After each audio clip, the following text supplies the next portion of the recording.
My name is J.D. McCormick, and I'm going to be having a few shows here at Suburban Community Channels in White Bear Lake. And I'm going to be rocking your world because I'm going to be talking about all types of different subjects that are not all the best of subjects, but we're going to talk about everything we can think of, and we're going to involve all types of people, and all kinds of exciting events are going to take place. I have a guest with me today. She's from Brown College. She had me as a speaker at her Brown College last week, and she's here today. Her name is Sarah Derry, and she is the teacher at Brown College. And Sarah, when did you get involved in criminology? Well, Jeannie, I graduated from St. Olaf College in 2004 and with a psychology degree. Then I started working as a correctional officer for Hennepin County for all juveniles. So I worked in the detention center for about 3 years, and then transferred into juvenile probation, where I currently work. That's my full-time job, and then part-time I teach at Brown College, and I teach future criminal justice professionals. So it's all majors of criminal justice who will be working within law enforcement, probation, public safety, also counseling, treatment centers, stuff like that. So do they all, when they graduate from there, they go into like probation officers? Yep. Do any of them go into police officers? Yep. They would still have to go and do skills, but they can be police officers, any kind of treatment centers, probation, stuff like that. Oh, neat. And what encouraged you to get in that field yourself? I've always been interested in the law enforcement side. So it's kind of up in the air between being a police officer or a probation officer. I did an internship in college as a domestic abuse probation officer for a full summer, and absolutely loved it. So that's how I knew that's what I wanted to get into. So you felt rewarded when you got involved with victims that have been abused? Yep, and I also enjoyed the differences. One day you come in wearing a full suit if you have court. Another day you're in jeans and running shoes because you're out and about in the streets, and so it's not just sitting in an office all day. That's probably the best part of it, right? Yes. You get to be casual, be yourself and stuff. Yes. That's a neat part. I just think that that speaking with your class, there were so many different aspects of criminology. In other words, it's like victims, and then there's abusers, and then I mean, you study all that. Why there is an abusive family if a child grew up in a home that was pretty much abusive relationships in the family. Absolutely. Did they go on to be abusers themselves? Do you feel that? Yeah, there's numerous classes that I've taught at Brown College. Some of them include women in criminal justice, and we go through drugs in criminal justice and ethics in criminal justice, and then, of course, the class that you came and spoke to, which was victims in criminal justice. Yes, I was a victim. So that was great speaking, by the way. Oh, thank you. Thank you. I spoke at Brown College about my abusive life that I led back in Las Vegas. I lived in Vegas for 13 years and was thrown into abusive life as a child. I was abused as a little girl, and then I was thrown into prostitution. So I have been in probably a very abusive situations throughout my life. But I really believe that today the way they're teaching the people out there that want to get involved in helping victims has changed probably immensely since the 60s. I don't even know if they had anything like that in the 60s. Probably not. I was in the 60s, and I don't think there was any place out there where you could go to get help or anything. And you know, to me, the biggest tool is bringing in people like you to come and talk about the real life experiences. I think it affects students a lot more than just reading it in a textbook. Definitely does. Real life stories, and also giving them the opportunity to ask you questions. I know there are some great questions for my students, you know, how they can help out in the street when they are done with their education, and how this will benefit their experience when they're working out in the streets and working with other victims. Yeah. The best way to treat victims. I think my personal belief that the police officers need to be retrained, or trained a different way than they were trained years ago to deal with prostituted women that are put into prostitution. And I believe prostitution's abuse of women, and I believe they're victims. I don't believe that it's something that they chose to do. I believe that it's, also believe that child abuse and child molestation is a boot camp for prostitution. Mm-hmm.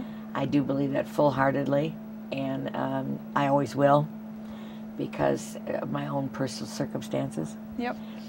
I was in Vegas as a young girl. I was 16. I was 18 when I went to Vegas, and you would never have known that I was in such an abusive situation as that I was in. So a lot of times you'll meet these kids. I'm sure you've met a lot of girls, young girls, that are being abused, and you'd never know it because they act like everything is just hunky-dory, and their life is fine, and they're just having a wonderful time in life, and they're making tons of money or whatever they're doing, and they act like it's okay. But deep down inside, if you've done your research with them, you know that subconsciously, deep down inside, they're just dying. And the sad thing is, I work with juveniles only, and so even within the correctional detention center, there's numerous young girls coming in for prostitution, and at age 15, you know, 16. Oh, it's horrible. And it is horrible. It is horrible. Because these older men, 30, 40 years older than them, are using these kids. And they're out there. And they're all out there. Yes, absolutely. And acting like nothing's wrong, acting like this is okay. Yep. You know, he goes home to his wife and his family and acts like nothing happened, and that he's a good, great guy, and bestows all this money on this poor young girl that's, 15, 16 years old. She's never seen that kind of money before, and all of a sudden it's like, oh my God, now what is she going to do? She can't get out of it. Plus the pimp is beating the hell out of her. Yep. I spoke with some of the young girls that came in there, and I would say most of them, it was abuse at home, and so they ran because they couldn't handle the abuse at home anymore. Right. So what you were saying with the, you know, molestation and abuse is the boot camp for prostitution. Yes. I would say, you know, pretty much everyone I talked to, that's what it was, and most of them were runaways. So then when they were walking the streets trying to find help, those pimps and johns, they know exactly what to look for, and spot them they get them away. right off the street. They see him right there, and they go, there she is. Yep. I'll get that one. And they don't know, you know, they know how to they're young. Suck them in. Well, that's they're because too naive, they tell them what they want. Yep. They tell them they're beautiful. They tell them they're beautiful. They're pretty. They're great in bed. They tell them all of these things that get them convinced that this guy loves them, and what he loves is their money, the money they're going to make for him. And then they're sucked in, and they're stuck. in, and then they're stuck. Yeah, absolutely. The hardest thing for me to ever have done was to get out of it. I mean, after 13 years in Vegas, that was the hardest thing to do, was to get out of prostitution. I mean, it was like, holy moly.